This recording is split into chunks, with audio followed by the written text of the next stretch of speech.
అబ్బా ఈ బంగారం వార్తలు ఎన్ని మాటలు రాస్తారన్నా మన మొఖాలకు చూసి మురుసుడే గాని కొనేటట్టున్నాదే ఓ 20 తులాలు కొనాలంటే ఊర్లో ఓ ఎకరం అమ్మాలే మరి ఓ రెండేండ్లకి ఇప్పటికి డబులాయే ఇది వేసుకుంటేనే ఇల్వా అని వెనకట ఎవరు చెప్పిండ్రో గాని మామూలు వాళ్ళకి అందకుంటూ ఉరుకుతుందబ్బా అప్పట్లా 50,000 అంటేనే అమ్మో అన్నం అసొంటిది 1,34,000 దానికవాయే అయినా కూడా కొంటుర్రంటారా బంగారం అయినందుకు డిమాండ్ దిగిందుల్లా మనకన్నే కాదు దేశమంతా కూడా 3 నెలల్లో 209 టన్నులు కొంటే నిరుడు ఇదే టైంలో ఇంకో 39 టన్నులు ఎక్కువ అమ్ముడైందట అంటే 16% తగ్గిందన్నట్టు కానీ పైసల మీదకెళ్ళి చూస్తే అప్పుడు 1,65,000 కోట్ల బేరాలైతే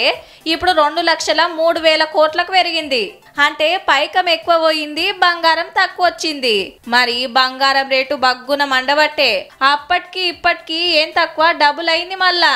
లాస్ట్ 90 days లో 100% 80% పెరగడం గోల్డ్ 35% చేంజ్ రావడం అనేది it's not a natural rate rocket వేసుకొని రయ్యి నురికితే దానంత రువ్వడి మన జీతం పెరుగుతుందా ఆమ్దాని పెరుగుతుందా 10 పరకు ఎక్కువైతే అదే మా భాగ్యం ఇగేముంది 10 తులాలు కొందామనుకున్నోళ్ళు 5-6 తులాలకే ఆగబట్టిరి అమ్మో రేపు ఇంకింత పెరిగితే ఎట్లా అనే బుగులుకు ముందే కొనుక్కునేటోళ్ళు కొందరైతే దునియాల పరిస్థితి మంచిగా లేక బంగారం మీద పెట్టుబడి పెట్టుడు బగ్గయిందట